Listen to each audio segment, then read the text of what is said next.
لله نحمده ونستعينه ونستغفره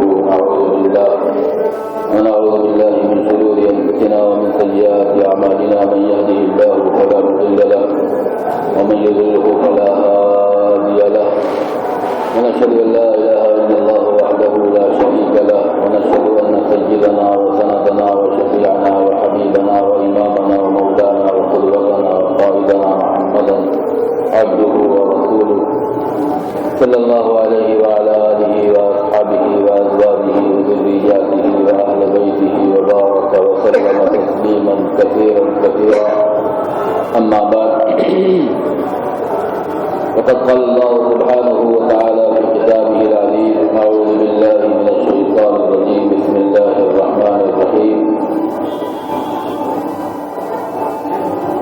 إن الذين قالوا ربنا الله ثم استقاموا تتنزل عليهم الملائكة ألا تخافوا ولا تحزنوا وأبشروا بالجنة التي كنتم توعدون نحن أولياؤكم في الحياة الدنيا وفي الآخرة ولكم فيها ما تشتهي أنفسكم ولكم فيها ما تدعون نزلا من غفور رحيم ومن أحسن قولا ممن دعا إلى الله وعمل صالحا وقال إنني من المسلمين وقال النبي صلى الله عليه وسلم كل أمتي يدخلون الجنة إلا من أبى قالوا ومن يأبى يا رسول الله قال من أطاعني دخل الجنة ومن عصاني فقد أبى أو كما قال عليه الصلاة والسلام.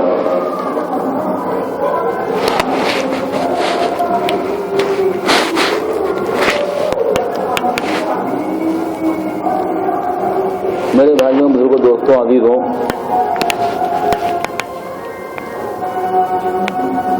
اللہ رب العزت نے ہم سب کو بہت ساری نسبتیں عطا فرمائی ہیں۔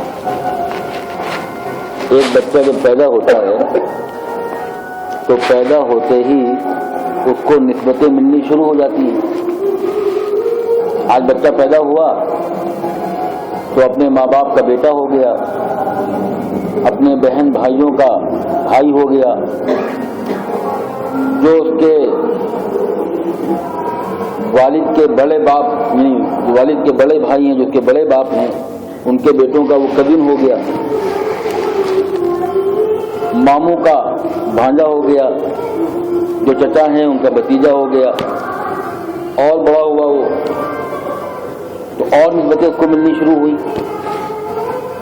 اور بڑا ہوا اس کی شادی ہوئی تو اپنی بیوی کا شوہر ہو گیا، بچے ہوئے اپنے بچوں کا باپ ہو گیا، بھائیوں کے بچے ہوئے اس کا وہ چچا ہو گیا، بہنوں کے بچے ہوئے اس کے ماموں ہو گئے، پھر بچوں کے بچے ہوئے تو دادا اور پھر نانا۔ انسان کو پیدا ہوتے ہی نسبتیں ملنا شروع ہو جاتی ہیں، اور جو نسبتیں اس کو ملتی ہیں اگر وہ سمجھدار ہے تو ان نسبتوں کا وہ خیال کرتا ہے، ان کی وہ رعایت کرتا ہے۔ ایک آدمی جب اپنی چھوٹی بہن بھائیوں کا بڑا بھائی ہوتا ہے اور وہ سمجھدار ہوتا ہے تو اس کو فکر ہوتی ہے کہ میرے چھوٹے بھائی ہیں، میری چھوٹی بہنیں ہیں، ان کے فیوچر کے بارے میں ہم کو سوچنا ہے، ان کی ذمہ داری ہماری ہے۔ خود اپنی پڑھائی بھی کرنا ہے اور اپنی پڑھائی کے ساتھ اپنی ایجوکیشن کے ساتھ اپنی چھوٹی بہنوں کے بارے میں، چھوٹے بھائیوں کے بارے میں، اس کے بارے میں ہی سوچنا ہے۔ پھر بڑا ہوتا ہے، شادی ہوتی ہے تو اپنی بیوی کے بارے میں، اپنے بچوں کے بارے میں، اپنے سسرال کے بارے میں۔ اسی طریقے سے اللہ تعالیٰ نے ایک بہت بڑی نسبت دی ہے کہ ہم زمین پر اللہ کے خلیفہ ہیں۔ سب سے بڑی نسبت انی جاعل فی الارض خلیفہ، سب سے بڑی نسبت جو ہم کو ملی ہے وہ یہ ہے کہ ہم اللہ کی زمین پر اللہ کے خلیفہ ہیں۔ کیا ہیں؟ خلیفہ کیسا ہوتا ہے؟ جس کا وہ خلیفہ ہے اسی کا رنگ چوہا ہو، اس کو خلیفہ کہتے ہیں. انی جاعل فی الارض خلیفہ، ہم نے زمین پر حضرت انسان کو اپنا خلیفہ بنایا ہے. اس لیے اللہ تعالیٰ اپنے بندوں میں وہ ساری صفات دیکھنا چاہتا ہے جو خود اللہ تعالیٰ کے اندر ہے. وہ ایک الگ بات ہے کہ اللہ تعالیٰ کی ہر صفت جو اللہ کے پاس ہے وہ کامل درجے میں کسی بندے کے اندر وہ صفت کامل درجے میں نہیں ہو سکتی ہے، لیکن اس کی جھلکیاں آ سکتی ہیں. مثال کے طور پر اللہ تعالیٰ رحیم ہے،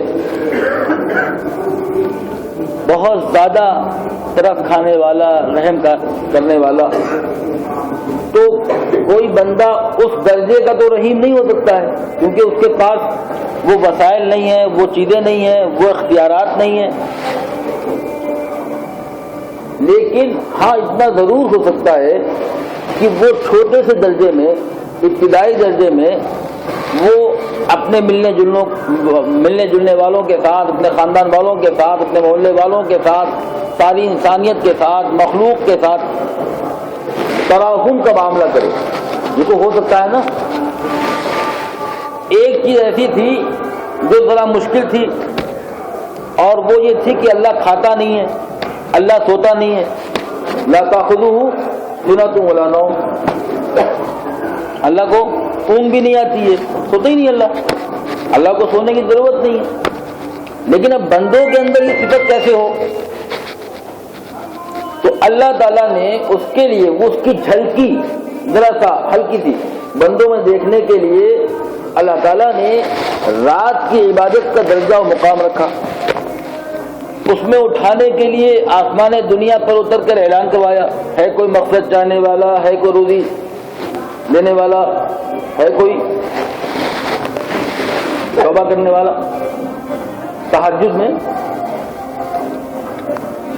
اور اللہ تعالیٰ کھاتا نہیں ہے، کھانے سے پاک ہے اللہ.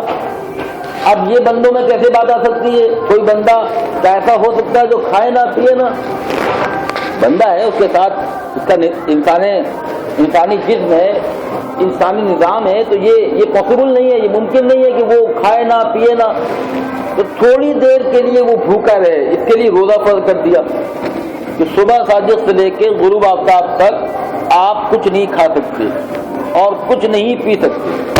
کیونکہ اللہ تعالیٰ تھوڑے دنوں کے لیے، تھوڑے وقت کے لیے اللہ تعالیٰ اپنی وہ صفت بھی اپنے بندے میں دیکھنا چاہتے ہیں.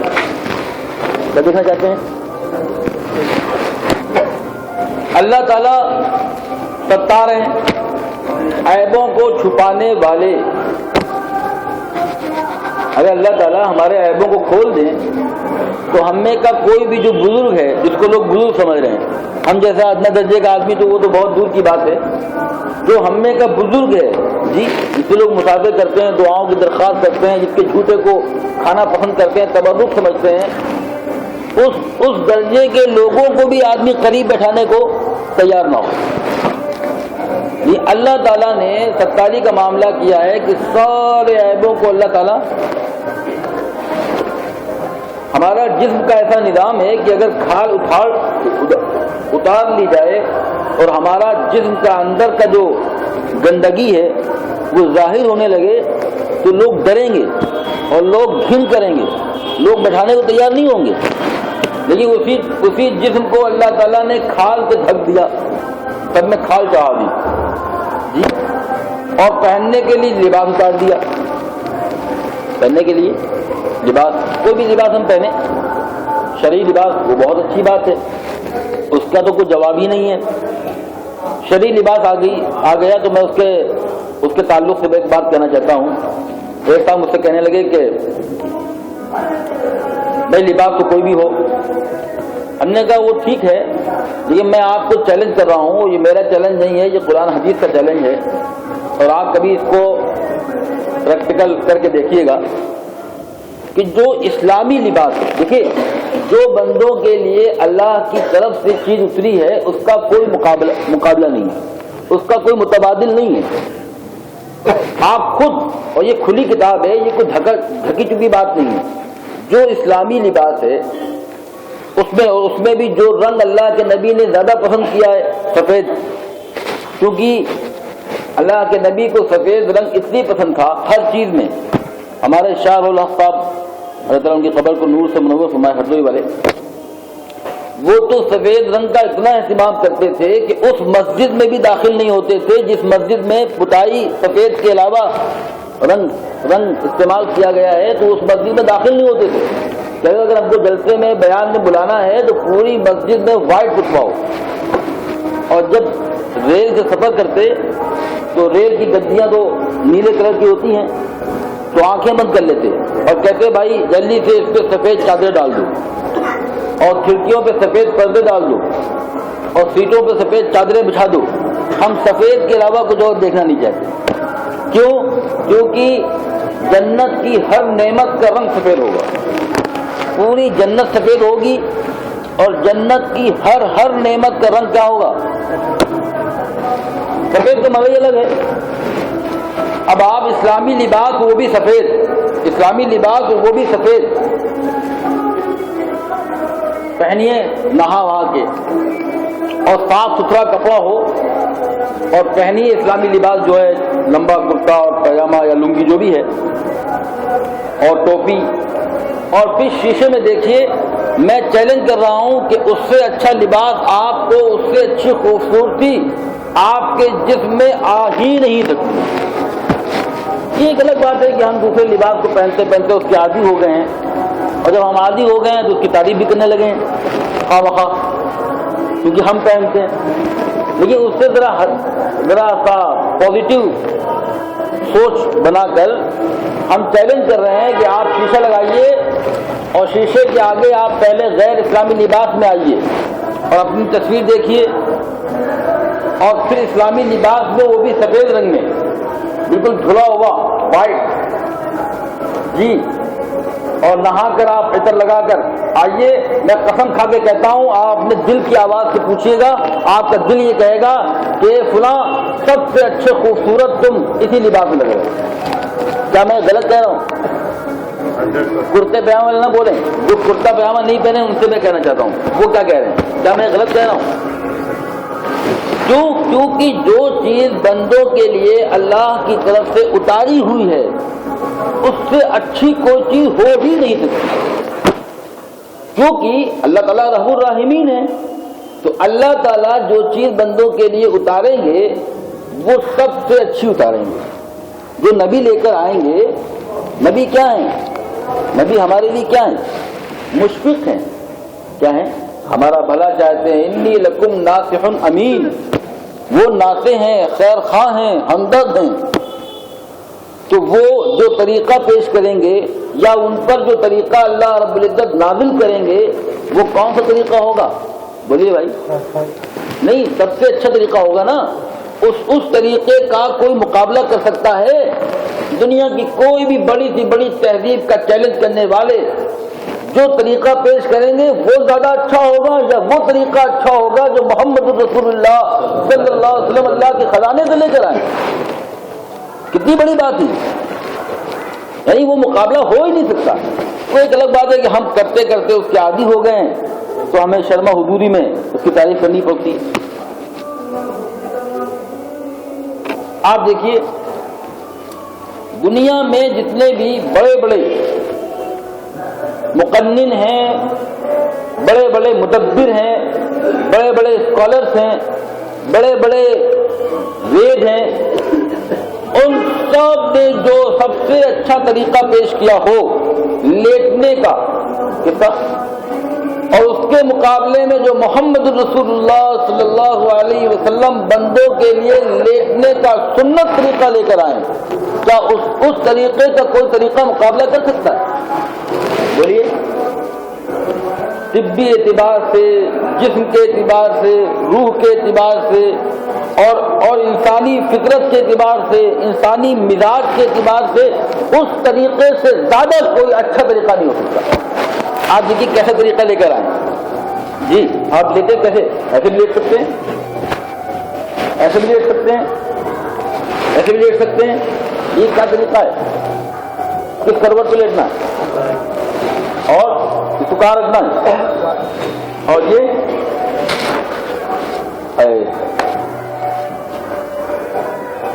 سے زیادہ اس طریقے میں ہی بندے کی بندگی ظاہر ہو رہی ہے۔ اس سے زیادہ حسین طریقہ اللہ کے بندوں کی بندگی کو ظاہر کرنے کے لیے خدا کی قسم پوری دنیا میں کسی کے پاس نہیں۔ بولیے، پانی پینے کا جو طریقہ ہے، کھانا کھانے کا جو طریقہ ہے دنیا والوں کے، جو میں دنیا والوں میں ان کو کہہ رہا ہوں جو بہت زیادہ اسکالرس ہیں، جو بہت بڑے زیادہ طبی اعتبار سے ماہرین ہیں، ماہرین نفسیات سائیکولوجی کے ماہر، ان کی میں بات کر رہا ہوں۔ انہوں نے جو اپنی کتابوں میں طریقے لکھے ہیں وہ میں ڈائریکٹ وہ بہت زیادہ بھونڈے طریقے ان کی بات نہیں کر رہا ہوں، میں جو بہت سوجھ بوجھ رکھنے والے، بہت زیادہ ماہر، ہر چیز پر گہری نگاہ رکھنے والے، انہوں نے جو طریقہ دیا ہے پانی پینے کا، کھانا کھانے کا، لیٹنے کا، سونے کا، اس طریقے کے مقابلے میں نبی کا جو طریقہ ہے لایا ہوا، اس طریقے کا وہ طریقہ مقابلہ نہیں کر سکتا۔ اس میں تو صرف ڈاکٹری کو خیال کیا گیا ہے، اور اس میں ڈاکٹری کا بھی خیال ہے، اس میں انسان کے جسم کا بھی خیال ہے، اس میں انسان کی فطرت کا بھی خیال ہے، اس میں انسان کے مزاج کا بھی خیال ہے، اس میں انسان کی روحانیت کا بھی خیال ہے۔ کیا خیال ہے؟ اس میں تو آپ کو ان سارے طریقوں میں کوئی ایک رخ نظر آئے گا، کسی میں ڈاکٹری کا خیال، کسی میں کسی اور چیز کا خیال، کسی میں کسی اور چیز کا خیال، جی۔ لیکن جو نبی پاک علیہ الصلوۃ والسلام لے کر آئے ہیں وہ خالق و مالک رب ذوالجلال والاکرام اللہ رب العزت کا دیا ہوا طریقہ ہے، اس طریقے کا کوئی الٹرنیٹ نہیں ہے، کوئی متبادل نہیں، اس سے احسن، اس سے پیارا، اس سے صاف، اس سے ستھرا، اس سے نکھرا، اس سے زیادہ حسین و جمیل، اور اس سے زیادہ بندگی کا اظہار کرنے والا کوئی طریقہ ہو ہی نہیں سکتا اس طریقے کے مقابلے میں جو طریقہ محمد رسول اللہ صلی اللہ علیہ وسلم لے کر آئے۔ بھائی میری بات غلط ہو بتائیے گا، صحیح بات نہیں کہہ رہا ہوں نا جی؟ اب میں ڈیٹیل میں نہیں جاؤں گا، ہر چیز میں آپ سوچتے رہیے۔ میراث کے تعلق میں جائیے، عورتوں سے متعلق جائیے، بیواؤں سے متعلق جائیے، جی، میاں بیوی کے درمیان کے معاملات سے متعلق جائیے، باپ بیٹے کے درمیان کے رشتے کی بات کریے، بہن بھائیوں کا معاملہ لائیے، سسرال و میچے کی بات کریے، وہ جو طریقے ان سے متعلق محمد رسول اللہ صلی اللہ علیہ وسلم لے کر آئے ہیں وہ دنیا والوں کے پاس ہے ہی نہیں، اور جو ہیں وہ اس کے مقابلے میں بہت ادھورے ہیں۔ پھر مسلمان اتنے پرفیکٹ، اتنے سالڈ، اتنے مستحکم، اتنے روحانی، اتنے زیادہ بندے کی بندگی کو ظاہر کرنے والے، اور اتنا زیادہ سکون اور عافیت اور جسمانی صحت اور روحانی ترقی کا ضامن، اتنا زیادہ پاکیزہ طریقہ ملنے کے بعد اس کے مقابلے میں کسی اور طریقوں کو اختیار کریں تو یہ ان کی ترقی کی ضمانت ہے، یہ گراوٹ کی ضمانت ہے۔ بولیے آخر ہم کیا چاہتے ہیں؟ کون سا اسٹینڈرڈ چاہتے ہیں؟ اگر ہم ہائیسٹ اسٹینڈرڈ کے لوگ ہیں، ہماری کالونیاں ہیں، ہم انجینئر ڈاکٹر ہیں، ہمارا ذرا لباس ایسا ہونا چاہیے، ہمارے کھانے ایسے ہونے چاہیے۔ اب میں غور کر رہا تھا کہ حضور پاک علیہ الصلوۃ والسلام کے بارے میں، ارشد بھائی، حضور پاک علیہ الصلوۃ والسلام کے بارے میں یہ ہے کہ کبھی بھی حضور پاک علیہ الصلوۃ والسلام کے دسترخوان پر 2 سالن جمع نہیں ہوئے۔ کتنے؟ بولو بھائی۔ اب میں غور کر رہا تھا کیا اللہ کے نبی کے بعد غربت تھی؟ نعوذ باللہ، کیا اللہ کے نبی بہت سارے سالن نہیں کھا سکتے تھے؟ بولیے۔ ارے اگر اللہ کے نبی چاہ لیتے تو آپ پر جان قربان کرنے والے صحابہ اور خود آپ کے پاس اتنی حیثیت تھی اور اللہ کی طرف سارا نظام تھا، اتنے سالن ہوتے کہ ہم اس کو لکھ بھی نہ پاتے کتابوں میں۔ بولو بھائی، محدثین و مورخین اس کو کتابوں میں لکھ نہ پاتے، صرف سالن کے متعلق کتابیں ہوتی۔ ارے وہ ہوتا نہیں ہوتا، کیا بادشاہوں کے دسترخوان پہ سالن ہوں گے جو اللہ کے نبی کے دسترخوان پہ ہوتے؟ لیکن اللہ کے نبی کے دسترخوان کے بارے میں ہے کہ آپ کے دسترخوان پر کبھی بھی 2 سالن ایک ساتھ جمع نہیں ہوئے، کیا نہیں ہوئے؟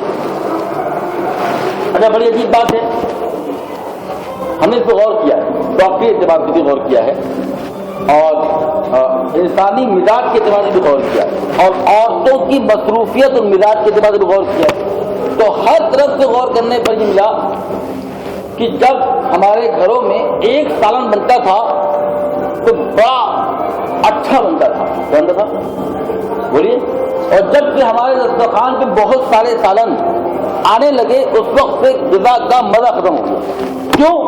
کیونکہ کسی ایک سالن پر عورتوں کا دماغ ہی نہیں لگ پاتا ہے، ادھر مرغا چڑھا ہے، ادھر بکرا چڑھا ہے، ادھر تیتر ہے، ادھر بٹیر ہے، اور ادھر کریلا ہے، ادھر لوکی، اور ادھر وہ کچھ اور ہے۔ اب یہ دال دیکھیں کہ کریلا دیکھیں کہ چکن دیکھیں کہ مٹن دیکھیں، جی اس پہ دھیان دیں، کوئی نہ کوئی خراب رہے گا، ہر ہانڈی خراب رہتی ہے۔ اور جب عورتیں ایک ہانڈی پر وہ مسالہ پیس کر اور خوب اچھی طریقے سے بنائی ہوتی تھی اس مسالے کی، جی اور خوب اچھی طریقے سے بنتا تھا تو وہ ایک سالن اتنا اچھا ہوتا تھا کہ 10 سالن کو غالب آیا تھا۔ ارے میں غلط کہہ رہا ہوں؟ جی عورتیں پریشان ہیں، دن بھر لگی ہوئی ہیں، ان کا ایک ہی کام ہے بس کپڑے دھو کھانے پکاؤ۔ یعنی ہم نے شادی کر کے عورت لے کر نہیں آئے ہیں، ہم نے اپنا دین میں پارٹنر نہیں لیا ہے۔ حالانکہ قرآن تو یہ کہہ رہا ہے والمؤمنون والمؤمنات اولیاء بعضهم اولیاء بعض، مومن مرد اور مومن عورتیں آپس میں ایک دوسرے کے پارٹنر ہیں، آپس میں ایک دوسرے کے رفیق ہیں۔ کیا ہیں؟ یہ مرد شادی سے پہلے اپنے ایمان کی دعوت میں، ایمان کے مشن میں، ایمان کے نفاذ میں، اس کو آگے بڑھانے میں بحیثیت جنس کے اکیلا تھا۔ کیا تھا؟ اب جب شادی ہوئی تو اس کے مشن میں اضافے کے لیے جی اس کو اس کا ہیلپر مل گئی۔ کیا مل گئی؟ اور اس ہیلپر سے ہم کیا کروا رہے ہیں؟ کپڑے دو کرو، بڑی سی واشنگ مشین لائیں، اس میں دن بھر کپڑے پڑے ہوں، دن بھر کپڑے دو، شام کو پھر پڑے ہوں، پھر دو، بنیان بھی دھو، ایک بس دھوتی رہو، دھونے سے فرصت پڑے تو چلنے چلے جاؤ۔ اور کچن ذرا بڑا بنوایا ہے پتھر لگوا کے، کیوں؟ کیونکہ وہاں گیس ایک نہیں ہو، کئی ہوں گی، اس پہ چکن ہے، اس پہ مٹن ہے، اس پہ کریلا ہے، اس پہ تیتر ہے، اس پہ بٹیر ہے، اس پہ وہ ہے، اس پہ بھون رہا ہے، اس پہ تل رہا۔ سارا دن عورتوں کا کچن میں یا پھر غسل خانے میں لگتا ہے، اور تھوڑا بہت بچتا ہے تو بچوں میں لگ جاتا ہے۔ اب وہ عورتوں سے کہو نماز پڑھو، وہ عورتوں سے کہو اللہ کے راستے میں نکلو، ان عورتوں سے کہو تعلیم کرو، وہ کہیں یہی نہیں چھوڑتے ہم کو، تعلیم کہاں کریں؟ ان کی کپڑے نہیں پاتے، نہیں ہو پاتے۔ ہمیں یاد ہے جب ہم لوگ اپنے گھر میں کھانا کھاتے تھے تو ہمارے والد صاحب ہم لوگوں سے کہتے تھے دیکھو خبردار، اپنی پلیٹ میں کھا رہے ہو چاٹ چاٹ کے کھانا، بالکل صاف کرنا، ڈائجسٹ بھی ہوگا کھانا آپ کا، اور دوسری بات یہ ہے کہ پلیٹ کو خود دھونا، کرنا، اور ایک پلیٹ میں 2 لوگ کھائیں گے تو ایک پلیٹ تو ایک آدمی نے دھو دیا، ایک بچا، تو جو لوگ بچیں گے جو پلیٹ نہیں دھوئیں گے وہ بھگونا دھوئیں گے، کیا دھوئیں گے؟ اور کوکر دھوئیں گے۔ عورتوں سے، ہماری بہنوں سے اور والدہ سے کہتے تھے کہ آپ لوگ بالکل فارغ ہو جائیے، بس آپ کا یہ احسان ہے کہ آپ نے کھانا پکا دیا، اب آپ فارغ ہیں، برتن ہم مرد دھوئیں گے۔ جس کا نتیجہ یہ تھا کہ ہماری والدہ کو، بہنوں کو بڑی آسانی تھی، ان کا وقت بچاتے تھا، ورنہ آپ اور مرد کیا کرتے ہیں، باہر سے آئے کھانا کھایا اور میں وہ جو برتن دھونے کی جگہ ہوتی ہے، بڑا بھائی آیا اس نے دھونے کا، دوسرا منجلہ آیا اس نے 2 برتن، اور اسی سے کوئی آیا چائے پی اس نے سب ڈال دیا، وہ بھرا جا رہا، وہ دھو کے اتر رہی ہیں، پھر بھر گیا، پھر دھویا، پھر بھر گیا، پھر یہ خالی کیا، واشنگ مشین بن گئی۔ عورتوں کو فارغ کیجیے، کیا کیجیے؟ اپنے کام خود کرنے کی کوشش کیجیے، کیا کیجیے؟ اچھا ہمارے والد صاحب ہم لوگوں سے کھانا پکوا دیتے تھے، کبھی کبھی کہتے تھے چھٹی کرو عورتوں کی، کھانا پکاؤ، تو ہم لوگ کھانا پکاتے تھے، اور اس کا فائدہ یہ ہوا کہ جب کبھی بعد میں بہنیں جب شادی ہو گئی